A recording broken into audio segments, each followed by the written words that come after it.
The story kicks off on a rooftop at night. A hero, who we'll call Stardust, is floating in the air, glowing like a literal star, and tells the villain on the ground that his little game is over. The villain, a sharply dressed man in a top hat and mask who calls himself Egostic, claps and basically congratulates Stardust, calling her a rival he respects. Man's got riz even when he's cooked. Stardust is having none of it and calls him trash.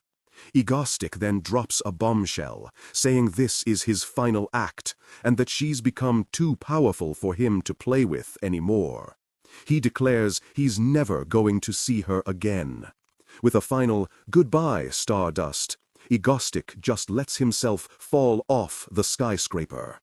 Stardust is completely shocked. As he falls, he's swallowed by some kind of massive purple shadow energy, leaving Stardust alone in the sky. Stardust screams for him to wait, but he's gone. The scene then flashes back a few years, showing the man who would become egotistic sitting on the edge of a building, looking completely lost. He's wondering why Stardust is acting so weird in the present. In the flashback, the man, Kim Dain, is sitting on a rooftop, thinking that the city looks just like Seoul, but it's not his Seoul. He sees a B-rank villain called Workman getting his ass handed to him by a couple of C-rank heroes on the street below. Kim Dain lays it all out. He got transmigrated, or isekai'd, into the world of his favorite superhero comic, Stardust. He's literally a fan who got dropped into the story. He reveals that he chose to become a villain for the sake of just one person. Just then, a female voice yells at him from off-panel, and he casually says they just teleported and it's time for a break. The off-panel voice, belonging to a girl named Seo-eun, complains about him being so calm during a villain hunt. Kim Dain explains his master plan. He's using his knowledge of the original story to take out future S-class villains while they're still weak, all to protect his favorite character, Stardust. He gets up from the couch, saying he has powers that let him pull this off: teleportation and telekinesis. He teleports into some dude's apartment. The dude, a villain named Rhino, is terrified. Kim Dain, now in his egomaniac getup, calmly says farewell. After dealing with Rhino, Egomaniac finds blueprints for a department store, confirming the villain was planning another attack. He reflects that in the original comic, this guy becomes an S-rank psycho who slaughters hundreds. The girl on comms, Seo-eun, tells him she's tipped off the authorities and he has 5 minutes to get out. He thanks her, and she tells him to bring back a Malona ice cream bar if he's really grateful. Before leaving, Egostic leaves behind a little gift. A moment later, the authorities arrive at the crime scene. They identify the body as the A-rank villain Rhino, and note that the killer seems to be the same person who took out another A-rank villain, Enzodiac. The news goes crazy. Stardust sees the report and is furious, vowing to catch this lunatic. But online, the public is actually praising the new villain for killing other villains. This causes Kim Dain to have a complete meltdown, screaming that this is a huge problem. A white-haired girl in a blue hoodie, who we now see is Seo-eun, storms in and yells at him to shut up. Kim Dain panics, explaining that if the public loves him, then Stardust's reputation will tank when she tries to arrest him. He declares that to prevent that from happening, he needs to become a truly terrible, irredeemable villain in the eyes of the public. He tells Seo-eun to get everything ready. She asks what he's planning now. Kim Dain announces that the villain Egostic is about to make his official debut, gesturing to an armory full of guns and explosives. The scene shifts to the 111th floor observation deck of a skyscraper packed with people. Egostic teleports in and introduces himself to the terrified crowd, revealing he's the one who killed Rhino and Enzodiac. Back in a random apartment, two people watching the news on TV. See the broadcast from the 127 tower. Egostic, on screen, tells the hostages to look at the tower. He then points to another landmark, the 61 building observatory, and cheerfully announces that he's planted bombs in both locations, causing mass panic. The people watching at home are freaking out as they see the chaos on TV. One guy even spits out his drink in shock. Back on top of the skyscraper, surrounded by floating camera drones broadcasting his every move, Egostic calls out for Seoul's A-rank hero, Stardust, to come and stop him. Just as he's getting his villain costume on, robe, cape, and mask, he feels his hands shaking, realizing he's about to meet his favorite character in person for the first time. Right on cue, Stardust makes a dramatic entrance, crashing onto the rooftop like a meteor. Egostic is completely starstruck. He sees Stardust standing there in real life, looking even more amazing than in the comics, and he's just a blushing, stammering fanboy. The scene flashes back again, this time to the moment Kim Dain first arrived in this world. He was in a dark, burning alleyway. He was terrified and confused, pleading to be sent back to his real world. He stumbled out of the alley and saw a giant digital billboard advertising none other than the hero, Stardust. It was at that moment he realized he was inside the comic. His first thought was that if he became a hero, he could be with her. But, having read the story over and over, he knew that even as a hero, he wouldn't be able to protect her from her tragic fate. The only way to truly keep her safe was to become a villain. Back in the present, Stardust glares at him, calling his name. As Stardust prepares to attack, Egostic thinks to himself that he'll become a villain just for her. He holds up a detonator, warning her not to take another step, and tells her to just walk the easy path he's creating for her. The story's main character, Kim Dain, is seen relaxing in his room, watching a movie. Kim Dain comments on the movie villain being a total psycho. A brief, non-linear shot shows Stardust laughing maniacally, reflecting the movie on the screen.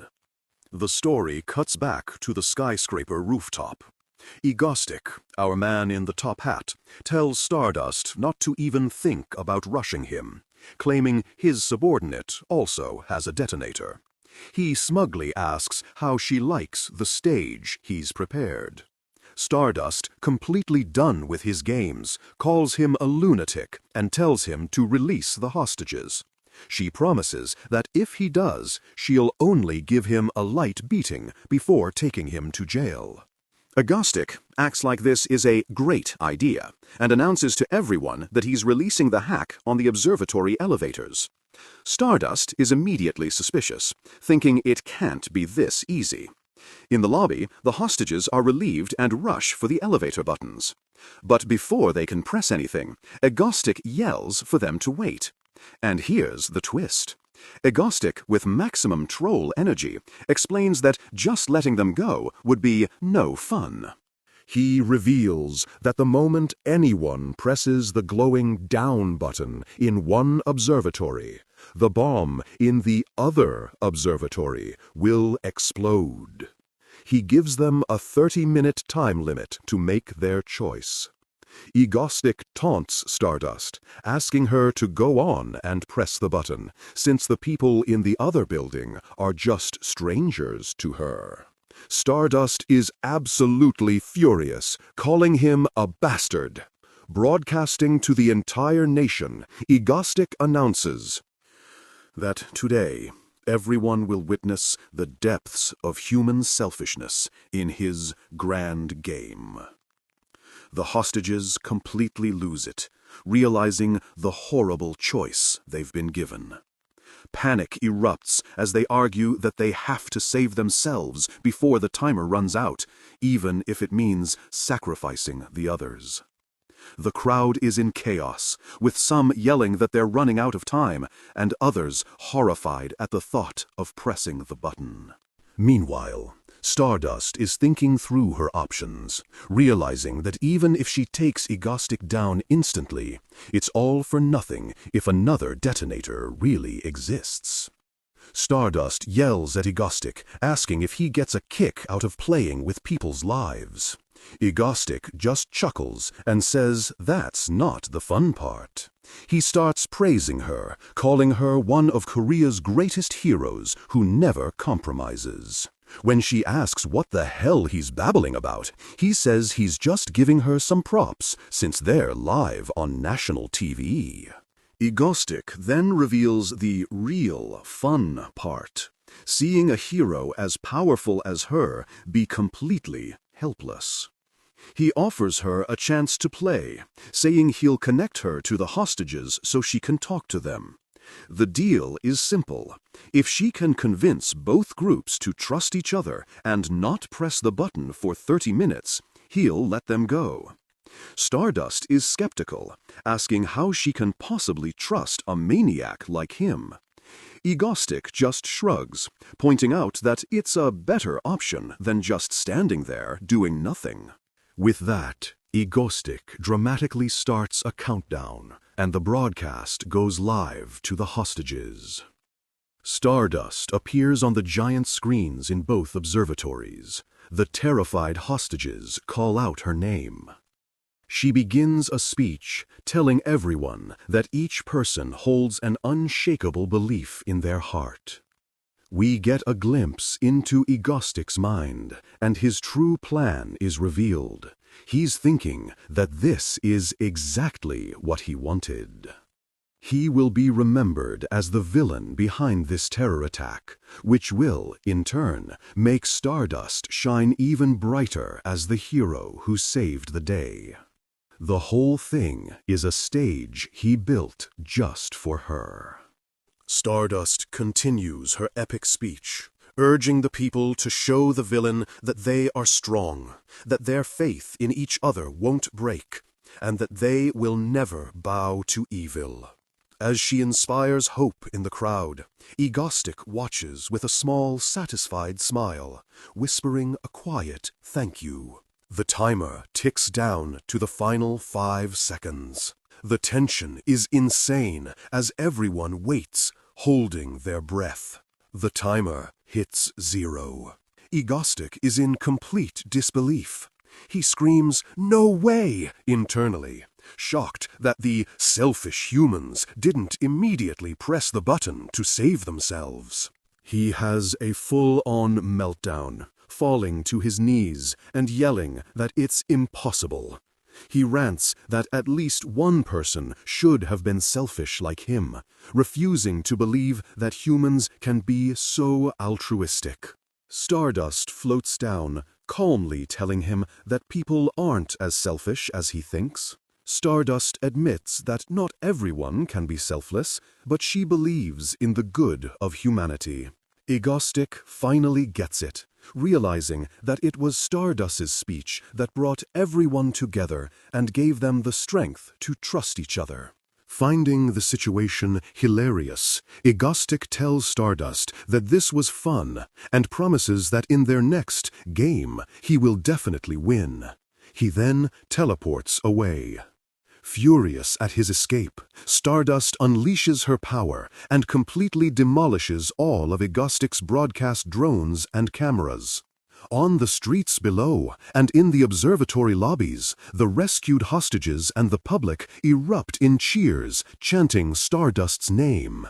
Egostic teleports back to his secret base, but the landing is rough. He crashes hard onto the floor, surrounded by purple energy.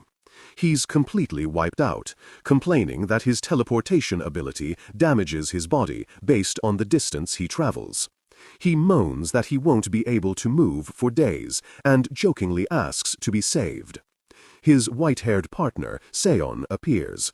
Showing zero sympathy, she immediately starts roasting his fashion choices, telling him his top hat looks tacky and makes him look like a third-rate villain. When Egostic begs for water, she coldly tells him to get up and get it himself. Meanwhile, flying high above the city, Stardust clenches her fists. She thinks about how Egostic toyed with people's hearts and vows that next time she will definitely catch him. End credits. All right, so the whole country is buzzing after the skyscraper showdown. News channels are running non-stop coverage, asking who the hell this new A-rank villain Egostic is, and simultaneously glazing Stardust for being a total legend. The Hero Association is in full damage control mode, holding a big meeting to figure out what just happened.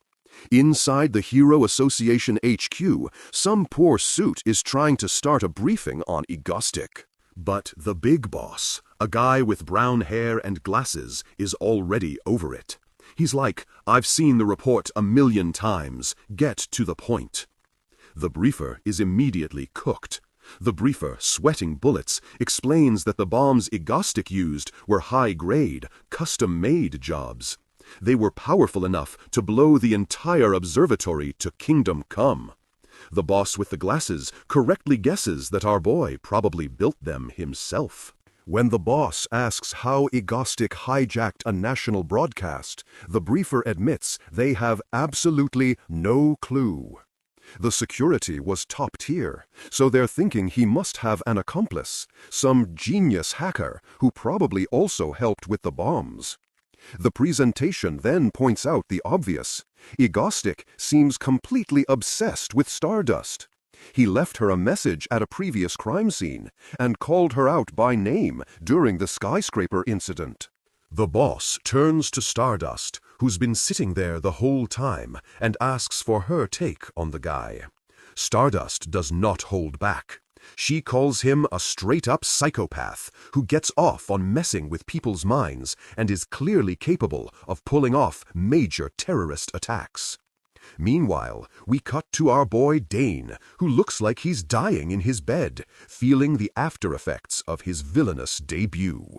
The scene shifts to Dain's crib, where he's chugging juice straight from the carton like a menace. His white-haired assistant, Han Seo-eun, immediately calls him out. Dain tries to play it off, saying the mission was a huge success, but she's not having it. A little info card pops up, telling us she has superhuman intelligence. Dain's inner monologue drops a bombshell. This girl, Seo-eun, was supposed to be a future S-rank villain. And genius hacker in the original story he knows. But now she's on his side. Man's got an S-rank on his team already. Seo-eun keeps nagging him, reminding him that it's her house, but Dain claps back that he's the one paying all the bills. After she makes him promise to use a cup like a civilized person, she suddenly gets serious and tells him, "It's happening now." The two of them immediately start sprinting down a hallway towards some secret room.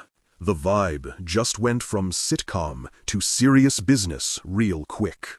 They burst into a sick, high-tech control room that looks like something out of a sci-fi movie. Dain brings up a woman he'd mentioned before, Lee Soo-bin, who's active on the deep web and seems to be a big fan of his. Seo-eun points to a screen and says, "Look, there she is." On the monitor is a live news report from Incheon. A group of absolute clowns dressed up as Egostic are holding a building full of people hostage. Dain is completely floored, and to make matters worse, he spots the fangirl, Lee Soo-bin, among the hostages. The news says these copycat fanboys have already killed 3 people and are refusing to negotiate. Dain turns to Seo-eun and asks her to state their #1 rule. She replies, dead serious, "Never kill civilians." Our boy is absolutely livid. He decides he has to go clean up the mess these lunatics are making in his name. He looks at Seo-eun and asks if she's ready to lock in. Dain declares he'll figure out what to do with the fangirl once he sees her in person. The scene cuts to the building in Incheon, where a massive explosion rocks the street. Stardust is already on site, pissed off that Egostic's non-superpower-based terrorism is already inspiring copycats.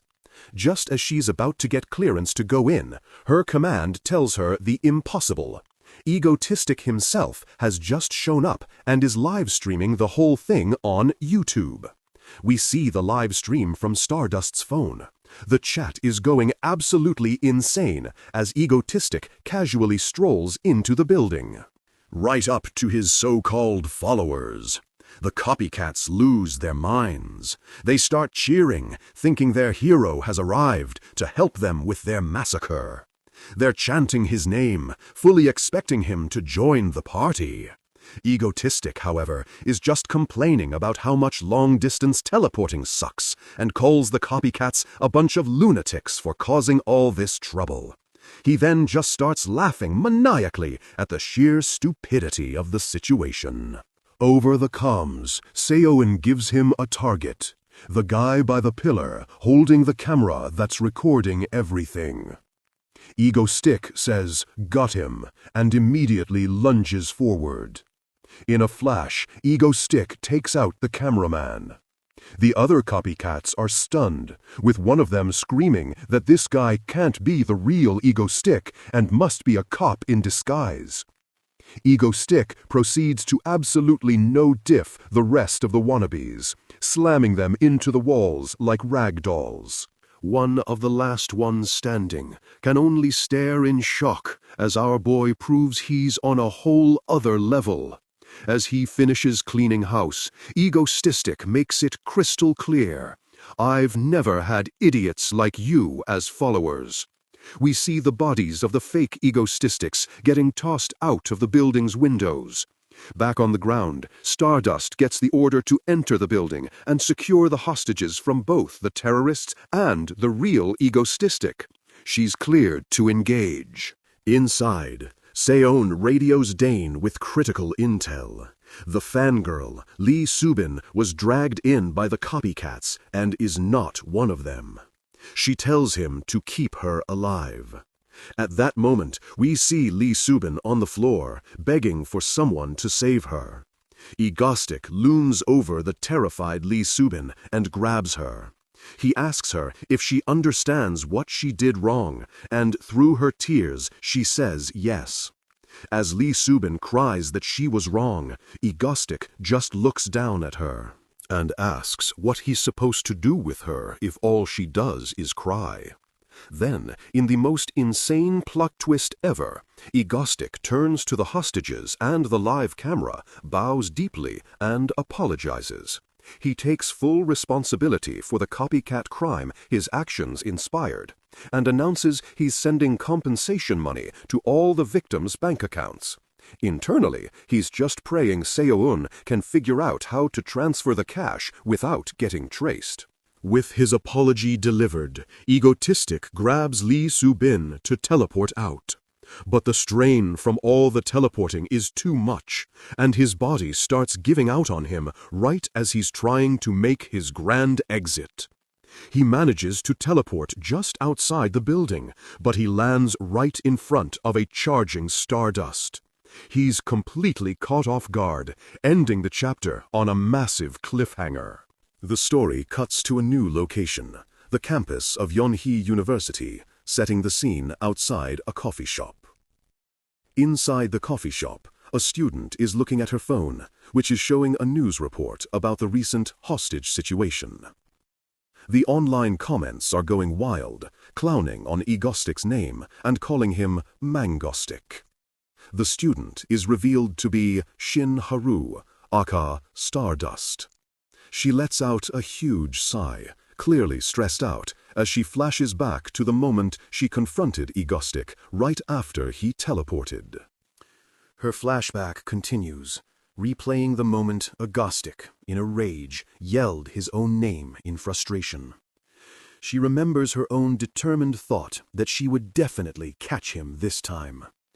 She recalls the critical detail from their confrontation. Egostic's legs completely gave out on him from the strain of teleporting. She saw his weakness firsthand. The flashback ends with the image of her landing on the ground, frustrated and empty-handed, right after Egostic managed to escape. Back in the present, Haru is snapped out of her brooding when her senior, a girl named Kim Dain, walks up to her table. The senior asks if she's having trouble with her assignment, completely unaware of Haru's superhero-sized problems. Haru tries to play it cool, saying she was just thinking. I was just thinking. The narration drops some major lore. Haru is secretly the A-rank hero Stardust, and she uses a perception-jamming filter to hide her identity, allowing her to live a normal life as a university student. Haru's inner monologue is just a loop of Egostic. She's totally hung up on him, confused by his contradictory actions. He's a selfish villain, but he saved the hostages. Her senior, seeing her friend spacing out again, pinches her cheek to get her attention. The senior, being the ultimate wingwoman, tells Haru to forget the assignment and offers to get her favorite dessert, mango bingsu. Haru's mood instantly flips, and she gets hyped for mango, but even the promise of mango can't completely shake her obsession. She has a flash of Egostic's insane laughter, and her face falls again. The senior worries that her ultimate weapon, mango, is failing.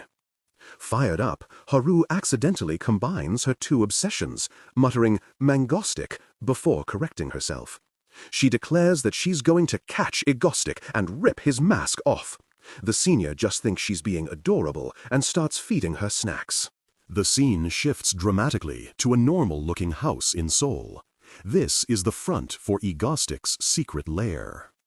Inside the entrance is a second, hidden door that leads to a secret elevator. The elevator descends dozens of floors underground to a high-tech hideout. Dain, Egostic, tries to name the place Ego Base, but his white-haired assistant, Seo-eun, immediately shuts him down, reminding him it's her house. Dain is laid out in a futuristic fatigue recovery pod, groaning and complaining about how much teleporting with another person drained him. Seo-eun calls him a drama queen and tells him to just lie down and recover. As Dain rests, thinking about how awesome the recovery pod is, Seo-eun is sitting nearby, reading a book. Suddenly, she has a moment of realization, as if she just remembered something important. And that something walks right in. The fangirl, Lee Soo-bin, shows up holding grocery bags, explaining that the fridge was empty. Dain, still in his pod, is freaking out, asking how a wanted criminal just went for a casual grocery run. Soo-bin says she just covered her face with her bangs, which Dain points out is even more suspicious. Seo-eun is just thrilled to see the Melona ice cream bars Soo-bin bought. Dain, watching this unfold, asks Seo-eun why she really wanted him to bring the fangirl to their secret base. Seo-eun explains that she needs Soo-bin's help with something. Dain immediately objects, arguing that they can't trust a terrorist in their own home. Seo-eun clarifies that Soo-bin was never one of the copycats and was actually dragged there against her will. Getting serious, Seo-eun approaches Soo-bin and calls her by her full name, which shocks her. Seo-eun cryptically tells her that she knows everything about her. Seo-eun then drops the bomb. She knows Soo-bin's parents were researchers for the Hanun Group, the corrupt corporation from a previous incident. This revelation completely rattles Soo-bin. Seo-eun continues, revealing she hacked Soo-bin's deep web posts and knows that Soo-bin wants revenge against Hanun Group for what they did to her parents. Seo-eun reveals her own hand. She's also a victim of Hanun Group and is actively hunting down their executives. She formally asks Soo-bin to join her in their quest for revenge. From his pod, Dain listens and understands the situation. Soo-bin is just like Seo-eun, another victim seeking vengeance. He recalls that he recruited Seo-eun by promising her the same thing, and to prevent her from becoming a future S-rank villain. He realizes Soo-bin was just an insignificant extra in the original story he knows, which means she's harmless, but he's still skeptical about how useful she could actually be. His thoughts are interrupted when Soo-bin bursts into tears and tackles Seo-eun in a hug, calling her sis. The two have an immediate, emotional bonding moment. Dain is completely baffled by the sudden emotional roller coaster and notes that Seo-eun has dropped her usual tough guy act. Seeing the two girls hugging it out, Dain decides it's best to just stay quiet and let them have their moment.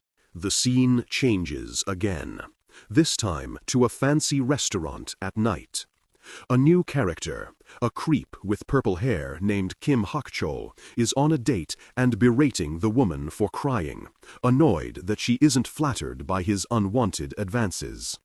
Cops arrive to arrest the purple-haired creep for assault.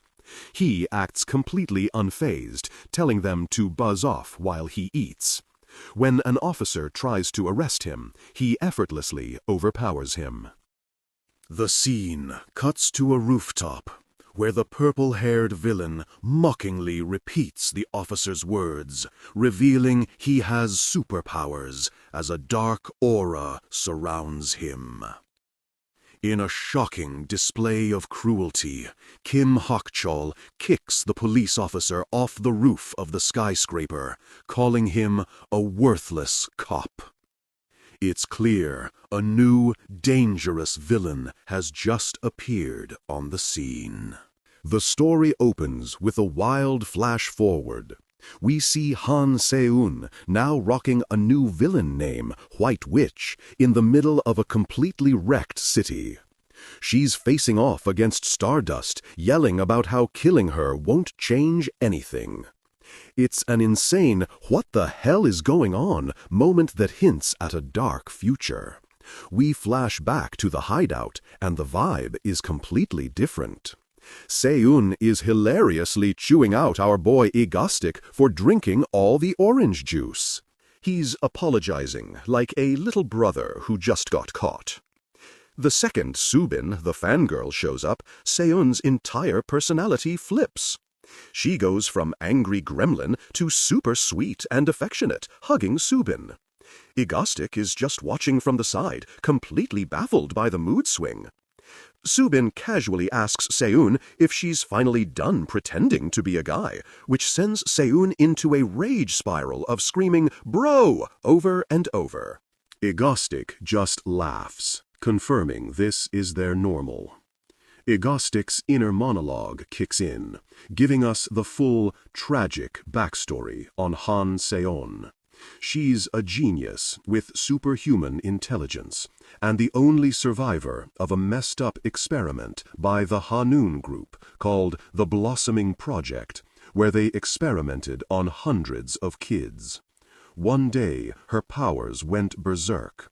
The experiment ended in a massive explosion that killed everyone involved. Scientists, other kids, everyone.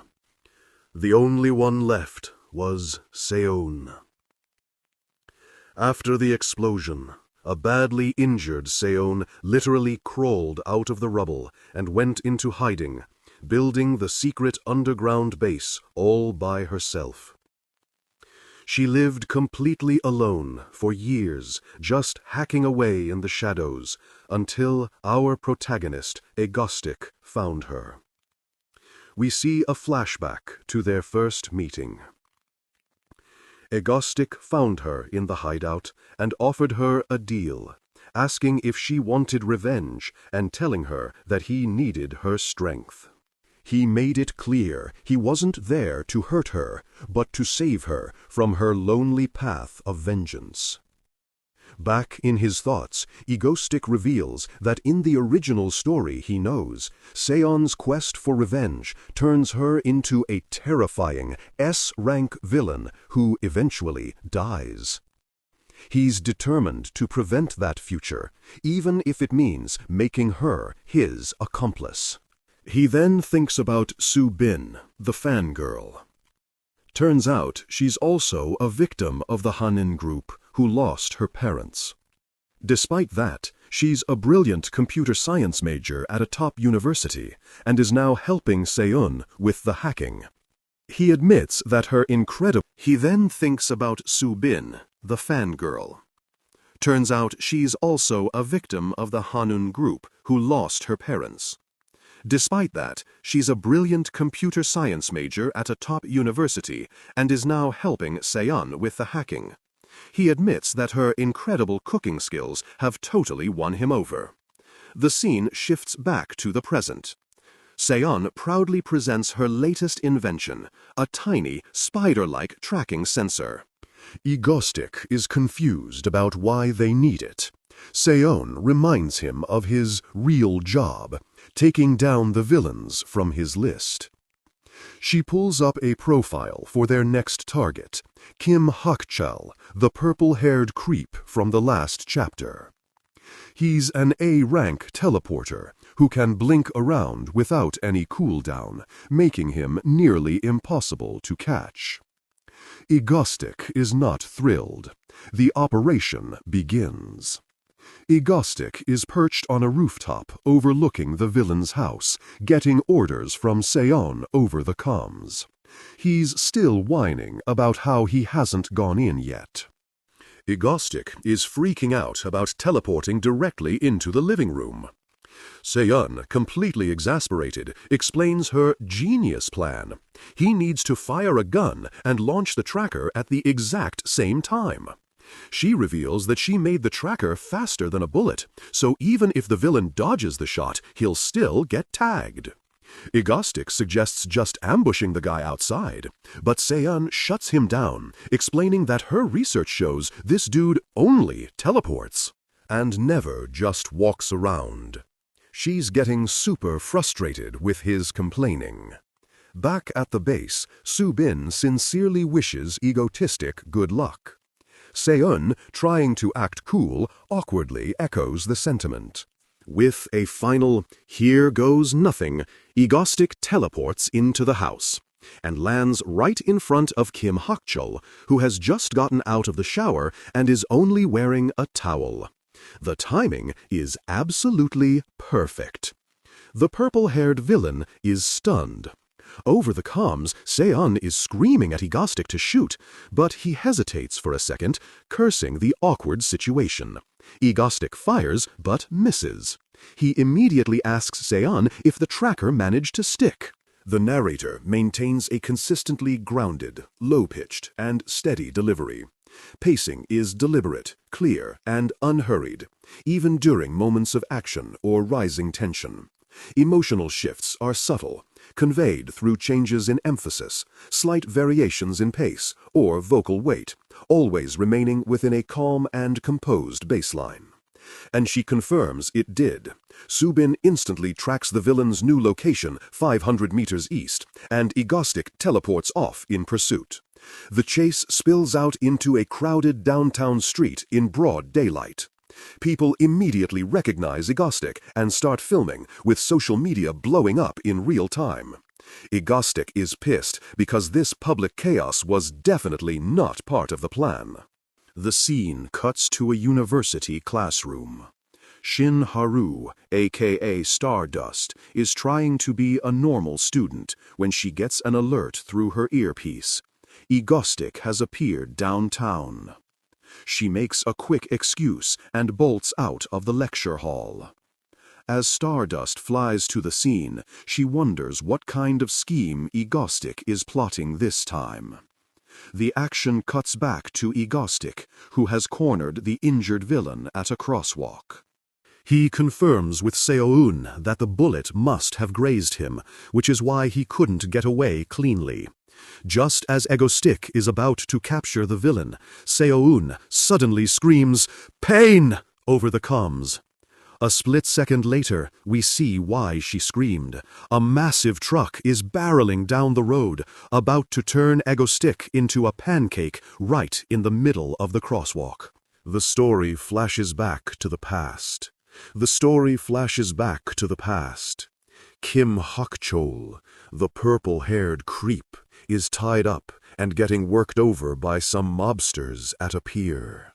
They mock him for stealing their money, while he begs for his life and promises to pay them back. The gangsters aren't having it and cut the rope, dropping him into the ocean to drown. As he's sinking and cursing them, something inside him snaps, and a massive wave of power erupts from his body. Hak-chol rises from the water, now fully powered up. The mobsters try to fight him, but he completely wipes the floor with them, screaming that no one in the world can stop him now.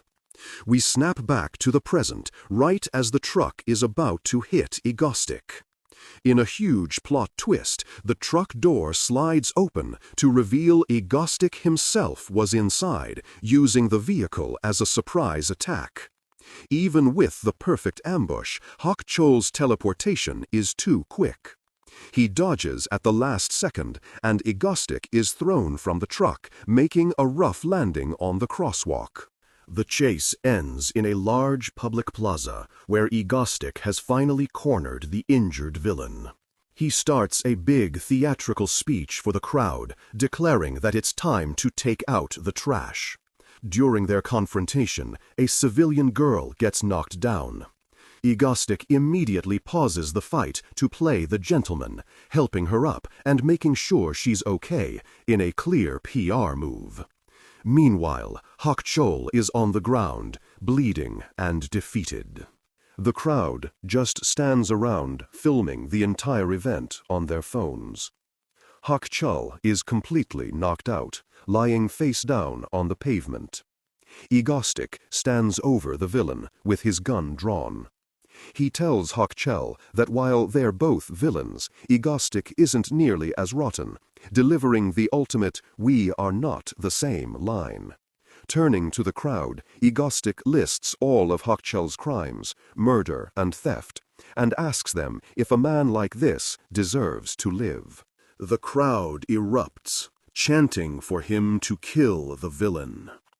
In an inner monologue, Egostic reveals his true motive.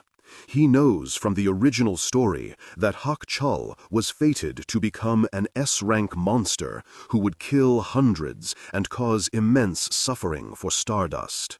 To prevent this future, he executes Hak-chol on the spot. After the execution, Egostic looks around, expecting the crowd to be terrified after witnessing a public murder. To his surprise, the people are cheering for him. He reflects on how strange this world is, where the public celebrates a villain killing another villain. Snapping back into character, he playfully asks the crowd if they aren't scared of him, but they just continue filming, completely captivated. Just then, Stardust makes her grand entrance, flying down from the sky and screaming Egostic's name. Egostic realizes he might have overstayed his welcome. Stardust immediately launches into her dramatic, old-fashioned hero speech. Egostic's inner monologue finds her persona incredibly cute and endearing. She demands to know what he's done. Egostic taunts her by saying he simply did a hero's job by taking down a dangerous A-rank villain that the official heroes couldn't handle. Stunned, Stardust asks if he's calling himself a hero. Egostic denies it, but sees all the cameras and realizes it's the perfect time to manipulate the situation. He begins a grand speech praising Stardust's sense of justice, but his plan backfires.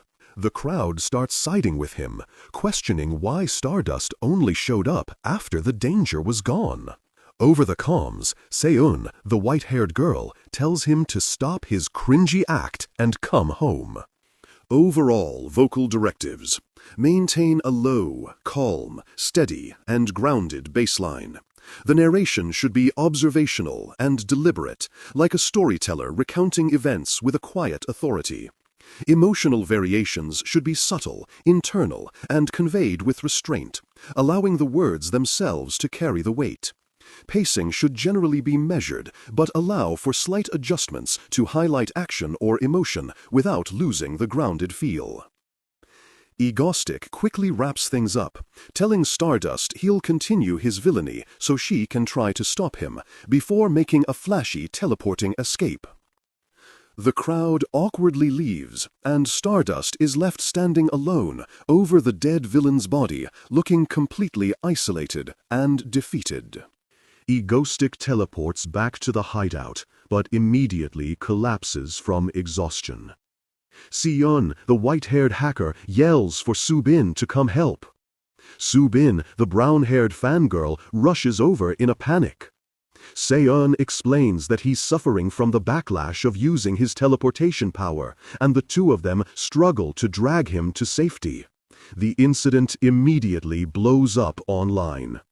A phone screen shows a forum poll asking who people prefer, manly Mangastic or naggy Stardust, showing that public opinion is turning against the hero.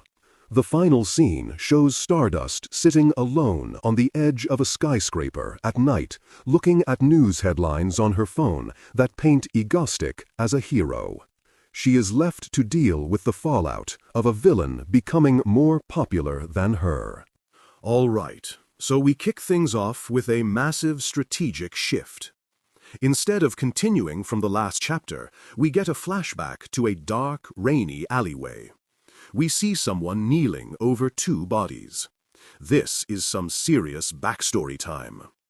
It's a young Stardust, and her parents have just been murdered by a mugger. She's screaming in despair as the dude in the hoodie just casually comments that they should have handed over their stuff quietly. Cold-blooded. The mugger then gets even worse, putting a gun to her head and telling her to blame her dumb parents for getting themselves killed. This is the moment that's going to define her entire life. You can just feel it. But then, in a weird twist, the mugger just decides to leave. He calls her a lucky one and walks off, leaving her completely alone in the alley with her parents. Our girl is just broken. She's crying over her mom and dad, punching the wet ground in a mix of grief and absolute rage, swearing that she's going to kill the bastard who did this. And boom! That raw emotion triggers something insane. A massive pillar of golden light erupts from her, shooting straight up into the night sky. This is her superhero origin story, born from the absolute worst moment of her life. The light is so intense, it illuminates the entire dark alley. This is the moment a normal girl died and Stardust was born. We see her kneeling in the rain, now glowing with this newfound power. This whole flashback perfectly explains why she has such a rigid black and white view of justice. For her, there are no gray areas. We snap back to the present day. Our boy Egostic finally wakes up in the hideout's infirmary. The white-haired hacker, Seo-eun, is right there, totally relieved that he's not dead. Later, Egostic is eating while Seo-eun shows him the internet's reaction to his last stunt. She pulls up a forum post that's basically glazing him, listing all the good things he's done, like taking down other villains and having 0 casualties. The post ends by saying he's not even a real villain, and it has a crazy number of upvotes. Egostic's first question, like the true fanboy he is about Stardust. Seo-eun, ever the hater, shows him the comments. People are trashing Stardust, saying Egostic is better and questioning what she's even accomplished. Egostic is absolutely losing his mind. This was the exact opposite of what he wanted to happen. He asks why everyone is hating on Stardust. Seo-eun explains that compared to the other top-tier heroes, her track record for big public saves is kinda thin. Then she drops the final bomb. Egostic now has an official fan cave called the Manga Gang. Egostic is completely horrified. A fan club? For a villain? He's screaming internally. This whole plan to make Stardust look good has backfired in the most spectacular way possible. He decides he can't let this stand. Now fully motivated, Egostic declares that they're launching the next terror attack immediately. He needs to remind the citizens of Korea that he's a real villain and that Stardust is the real hero. His ultimate goal is to fix her reputation and get her back on top. What a king! The perspective shifts back to our girl Stardust. She's at a cafe trying to enjoy a drink, but she can hear everyone around her talking trash, saying she showed up late to the fight and is basically useless. She's stuck in her head, thinking about how messed up it is that people are cheering for a killer like Egostic while hating on her for trying to do the right thing. She just doesn't understand why she's getting so much hate for doing her best. Trying to get a grip, she literally starts slapping her own face to force herself to focus. Her normie friend, Chaehin, sees this and asks what she's doing. She tries to cheer Stardust up, pointing out the nice weather and offering to show her something popular online. Of course, the popular thing is a video from the Manga Gang fan cafe. Chaehin even admits that she's starting to find Egostic kind of charming. Stardust is just stunned. Even her best friend has been converted. Just then, Chaehyun gets a notification that Egostic is live streaming. At the exact same time, Stardust gets an official hero alert on her own phone. Egostic is targeting her again. Stardust immediately bolts, giving her friend a quick apology about an emergency. As she runs, she's completely fired up, vowing that this time she will absolutely catch Egostic. We cut to the new location, a cliffside next to a railway line. Egostic starts his live broadcast. The chat immediately goes insane, treating his appearance like a pop star's comeback. Egostic is internally baffled, wondering if they think this is a fan meet and greet. He plays into it for a second, acknowledging his newfound fame and the fan cafe. But then he gets serious. He makes it crystal clear that he is a villain. As he says this, the camera pans to show people tied to the train tracks. He lays out the scenario for Stardust, a classic trolley problem. A train is coming. On one track, there are 5 people. On the other, there's only 1. She has to choose which group the train hits by deciding whether or not to pull a lever. To make it harder, he adds a condition. If she tries to untie anyone, he'll derail the train, killing all the passengers inside. He tells her the only correct choice is to pull the lever and sacrifice the one to save the many. Right on cue, Stardust makes a dramatic superhero landing on the cliffside, yelling his name. Egostic coolly welcomes her to his little game. Stardust is completely stuck. Her entire code is about saving everyone, but Egostic has created a situation where that seems impossible. She's desperately trying to find a third option. Egostic continues his villain monologue for the stream, asking what choice the hero will make. The live chat debates the ethics, but most agree she has to pull the lever. Overall vocal directives. Maintain a consistently low, calm, steady, and grounded vocal pitch. Your delivery should be confident, observational, and assured, reflecting an omniscient narrator with a clear understanding of events. Pacing is generally measured and deliberate, allowing tension to build subtly. Emotional variations should be understated, never breaking the core composure, but rather hinting at the underlying drama or character insights. Articulate clearly, with a sophisticated but accessible tone. But Egostic knows his girl better. He says to himself that the Stardust he knows would never sacrifice anyone. And he's right. Stardust ignores the lever and the hostages and starts sprinting full speed directly at the oncoming train. The hostage on the tracks, who is actually fangirl Seo-eun in disguise, starts freaking out for real. Egostic quickly mutes the stream's mic to tell her to calm down. He tells Seo-eun that Stardust isn't aiming for her and to just keep acting. Then he unmutes and puts on an Oscar-worthy performance, screaming in fake terror as Stardust literally tries to stop a speeding train with her body. The plan is going off the rails, literally. Back in the control room, Seo-eun, who is remotely piloting the train, gets overwhelmed by the force feedback and faints. Egostic is genuinely shocked. He set up an ethical dilemma, and her solution was to punch a train. He did not see this coming at all. All right, let's skip the boring credits page. The real show's about to start. We're back on the cliffside, and our boy Egostic is in full villain streamer mode. He's monologuing to his audience, laying out the classic trolley problem he's set up for Stardust.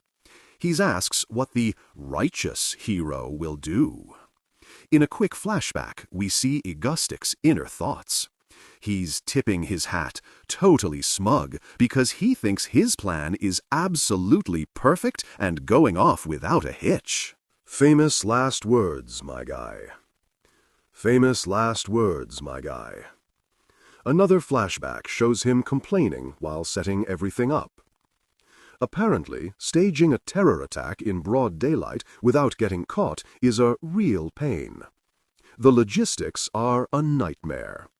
Still, as he finishes tying up the last fake hostage, he looks over his work with pride. He's oddly proud of this whole setup. He lays out his 5D chess master plan in his head. He knows Stardust needs to fight villains to get stronger, so if he just takes them all out for her, she'll never reach her full potential. So, he tells himself that this whole insane, high-stakes death game is actually a special training ground he's prepared just for her. This man is the world's most dedicated and unhinged personal trainer. This is the world's most dedicated and unhinged personal trainer.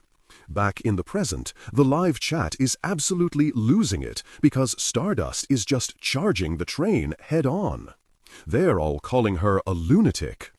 Egostic is panicking, realizing this is not the heroic, calculated response he was hoping for. He tries to cope, telling himself this is what he wanted. He knows a secret about her. In a real crisis, her powers go into overdrive.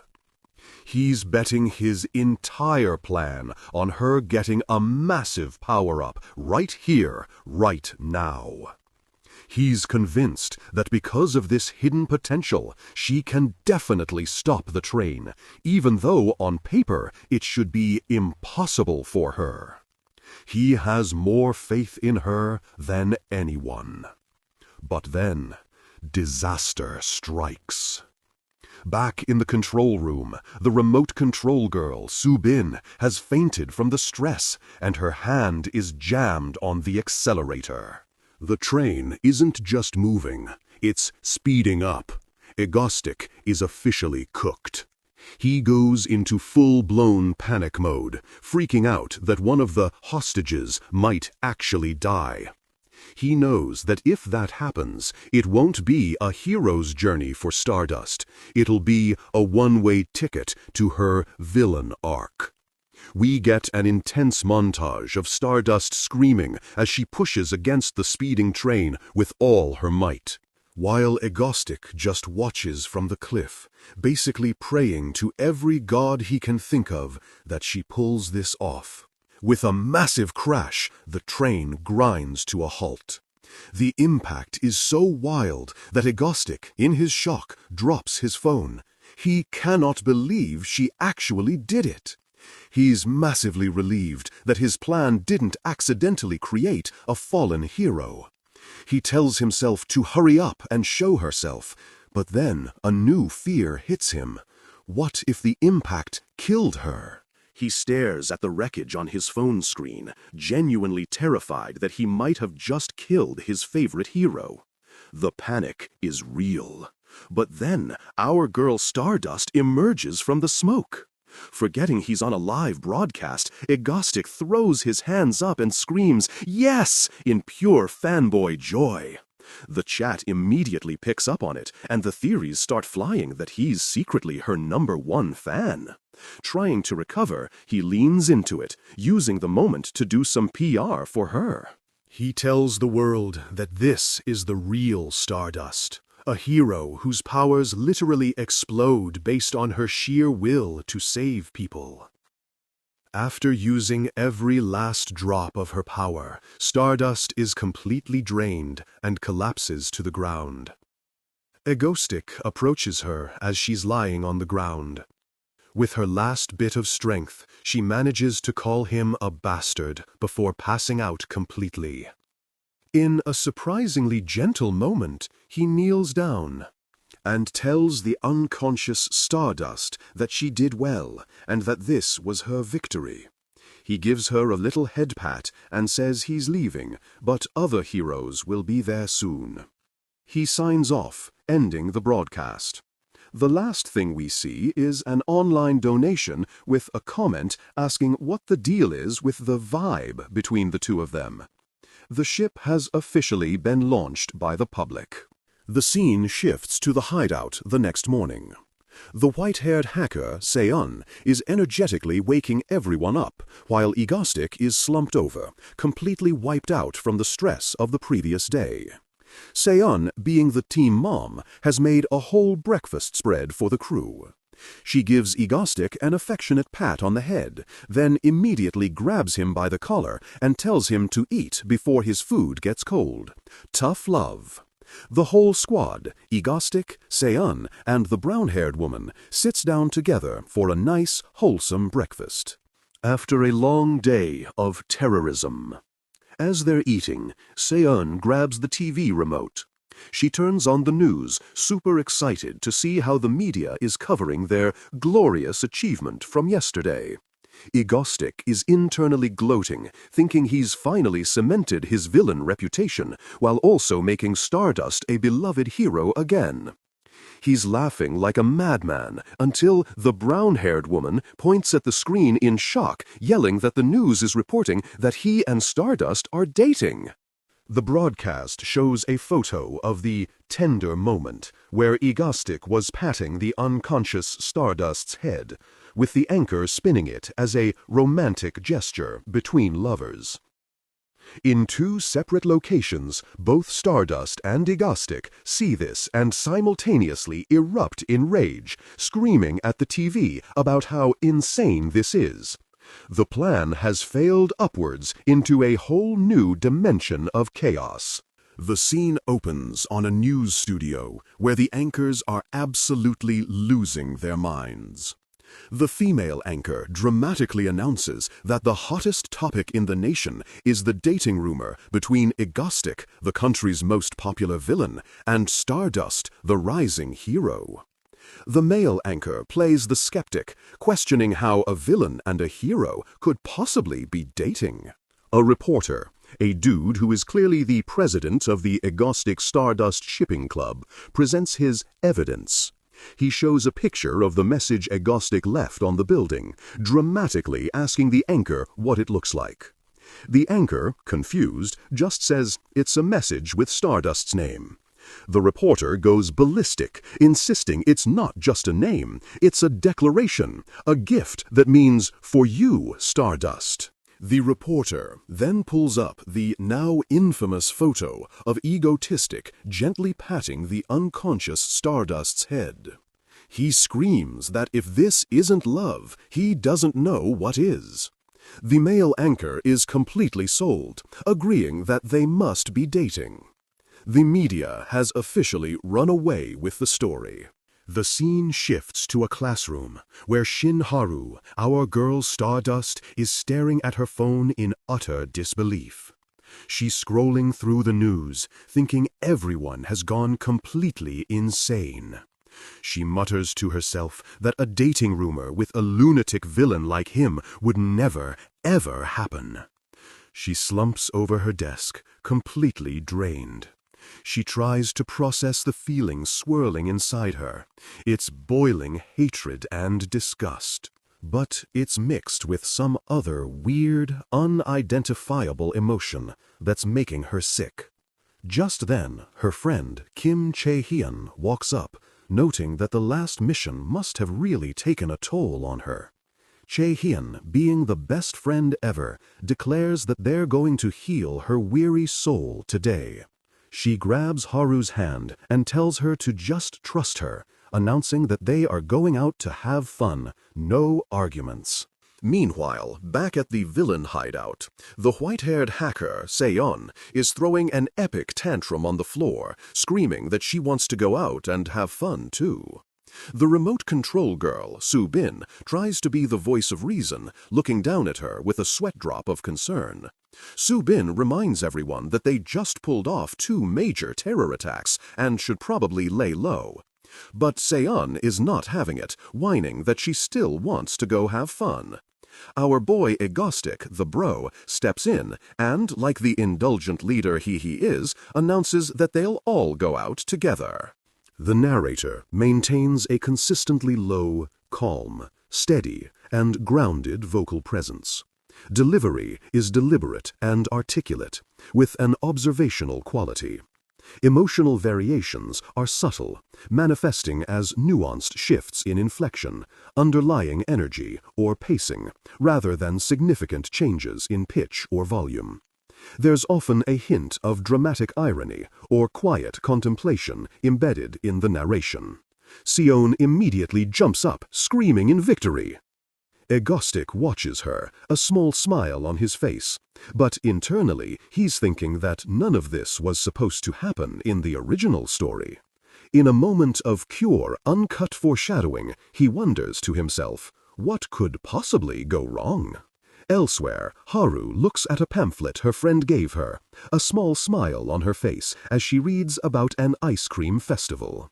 The scene changes to a massive park, buzzing with people, under a banner that reads, Ice Cream Festival. Egostic, now in his civilian disguise, looks around at the huge crowd, surprised that it's so packed on a weekday afternoon. Seo-eun, already holding an ice cream cone, immediately starts teasing him for wearing his usual all-black villain-in-training outfit. Egostic coolly replies that black is a man's color, but Seo-eun just giggles and calls him a dork. Overall vocal directives: maintain a consistently low, calm, steady, and grounded throughout. The narration should be observant and reflective, with a deliberate, unhurried pace. Emotional variations should be subtle, hinted at rather than overtly expressed, always returning to the core relaxed and stable tone. Deliver with a natural, almost contemplative warmth. Egostic watches her run ahead, a genuine smile on her face. He thinks to himself that he's never seen her smile so brightly before, and notes that she just called him bro. He realizes she must be in an amazing mood. Seo-eun turns back, holding up her treat and yelling that it's rice ice cream. Seo-bin gives Egostic a thumbs up, telling him it was a good idea to come out. He agrees, watching Seo-eun and thinking that she's really enjoying herself. He also internally notes that only Seo-bin is using a perception jamming filter, since her face was shown on the news when she was recruited. Egostic tries the rice ice cream and is genuinely shocked by how delicious it is. He sees his whole crew, himself, a gleefully waving Seo-eun, and a quietly content Seo-bin, enjoying a normal day out. He turns to Seo-bin and offers her a spoonful of his ice cream so she can try it. Seo-bin completely freezes, her face flushing as she clutches her hands to her chest. Seo-eun yells at her to hurry up and taste it, and Soo-bin, flustered, tells him to just give it to her. As he feeds her the spoonful, Soo-bin's mind is racing, thinking this is basically an indirect kiss. She takes a bite, and her eyes widen. It's really good. Just then, Seo-eun spots a mango ice cream stall and takes off running, yelling for them to follow. Egostic sighs and runs after her, telling her to wait up. At the mango stall, the vendor smiles warmly at the trio. He tells Egostic and Soo-bin that their daughter is adorable and looks just like them. Egostic is completely baffled, but Soo-bin, blushing, just smiles and agrees that she supposes Seo-eun does. Seo-eun just giggles at the mix-up. Egostic turns to her, covering his mouth as he tries not to laugh, and asks just how old she looks, wondering if it's because she's so short. Seo-eun just puffs out her cheeks in annoyance. The vendor hands them their order, 1 cone for Seo-eun and 2 cups for the parents. Soo-bin is surprised he ordered for them too. The vendor then leans in conspiratorially and says that since Egostic is the leader of the Mango Gang, he has to eat mango ice cream. Egostic is utterly confused, asking what the Mango Gang is. But the vendor just nervously says it's nothing. The vendor then proudly shows off a custom Mango Gang logo he made himself, asking if it's cool. Seo-eun thinks it's awesome, while Egostic clutches his head, completely bewildered by the strange fan club he's apparently the leader of. The crew finds a park bench to eat their ice cream. In the background, a sign for a dart game is visible. Egostic, ever the show-off, tells Seo-eun that he was a dart master back in his day. He stands up, clearing his throat and announcing that he'll show them his skills. Seo-eun, ever the skeptic, looks at him suspiciously and asks if he's planning on cheating with his telekinesis. At the game stall, the operator explains the prizes. Hitting all 10 balloons wins a giant 10-scoop ice cream. Seo-eun, however, points at the second-place prize, a huge teddy bear, and says she likes that one better. Egostic confidently tells the operator that if they win first place, they can choose any prize they want, and the operator confirms it. Egostic turns to Seo-eun with a determined look, promising to win the bear for her. He picks up a dart, thinking to himself that all he needs to do is pretend to focus while giving the dart a little telekinetic nudge. Just as he's about to throw, a new voice asks how much it is for one game. Egostic glances over and freezes, recognizing the person. His mind flashes. It's Shin Haru's college friend, Kim Chae-hyun. Chae-hyun is pointing at the 10-scoop ice cream prize, telling Haru that she'll try to win it for her. While Egostic is having a full-blown internal crisis, Seo-eun tugs on his sleeve, asking why he isn't throwing the dart. Before he can react, Chae-hyun and Haru walk right past them. Overall vocal directives: maintain a consistently low, calm, steady, and grounded vocal register. Deliver the narration with an observational, slightly detached, yet engaging tone. Pacing should be generally deliberate, allowing the listener to absorb the details, with subtle shifts to reflect action or internal thought. Emotional variations should be understated, relying on subtle vocal color and pauses rather than overt expression, always staying within the calm baseline. Haru, not looking where she's going, bumps squarely into Egostic, causing both of them to stumble. Egostic and Seo-eun recoil in shock. Egostic looks down at the person who just crashed into him. His eyes go wide. The world seems to freeze as he realizes exactly who it is, and his mind goes completely blank, able to form only one single mortifying thought: panties. So, the best friend is on a mission, dragging our girl Stardust through the festival, determined to cheer her up. First stop, rice ice cream. The best friend is absolutely living for this ice cream, even feeding a bite to Haru, who has to admit it's pretty damn good. With her mission gaining momentum, the best friend spots another stall and starts pulling Haru towards her absolute favorite flavor. It's a mango ice cream stall. Haru is hyped, but then she freezes, her eyes narrowing as she sees who's already there. Turns out the vendor is the same dude from before, the president of the Mango Gang fan club. He hooks them up with some ice cream, and Haru and her friend find a park bench to chill. Haru has a rare moment of peace, realizing how long it's been since she just got to hang out like a normal person. Maintain a consistent baseline that is low, calm, steady, and grounded. Your delivery should be conversational and engaging, with a subtle, observant quality. Pacing should generally be steady, allowing for slight pauses to emphasize transitions or observations.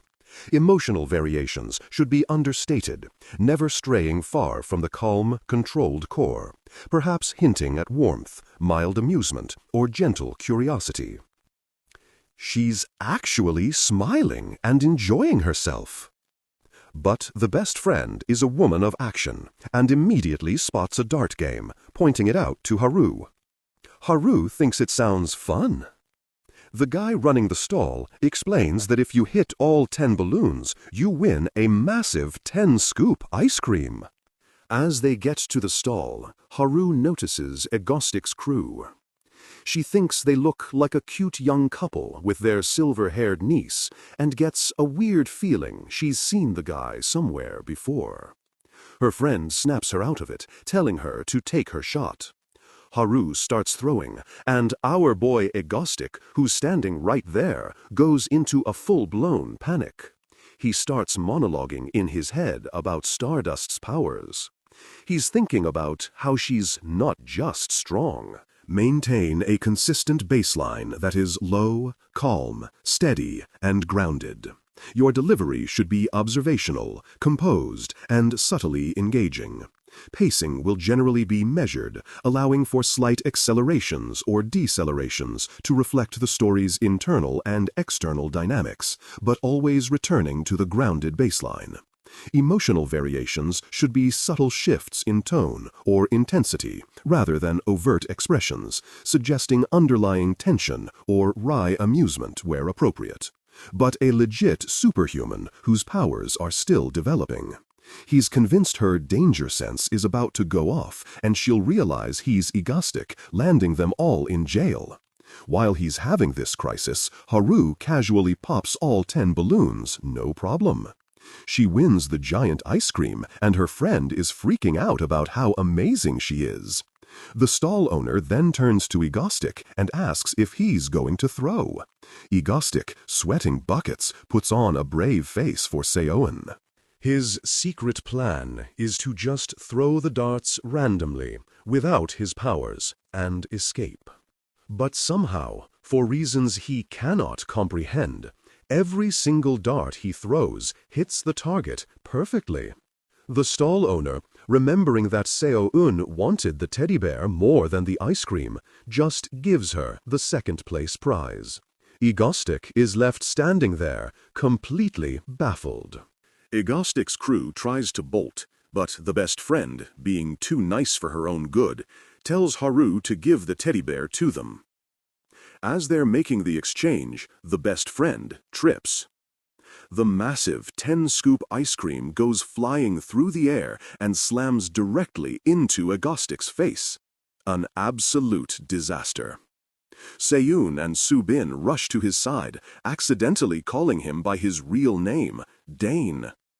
The best friend is apologizing profusely, but Egostic, covered in ice cream, just screams for everyone to leave him alone.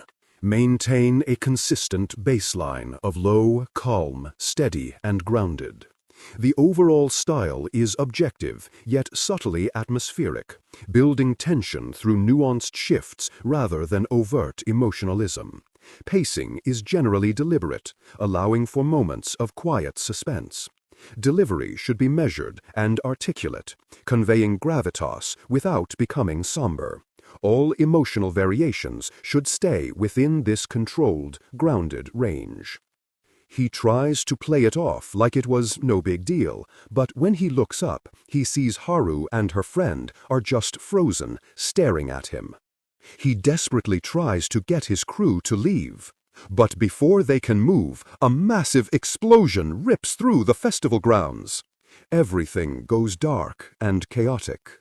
Shift to introduce a formidable new presence. The words smashes and roaring should carry weight, a deeper resonance to imply power and threat. For roaring, give a hint of a deep guttural sound, implying the roar through vocal quality. End with a strong, definitive tone, setting up conflict. A new villain, a giant crocodile man, smashes onto the scene, roaring for Stardust to come out and fight him. Our boy Egostic immediately grabs his crew and shields them. He's internally freaking out because this croc-face villain wasn't supposed to appear this early in the story. He knows Haru doesn't have her identity hiding filter and will be forced to transform in public.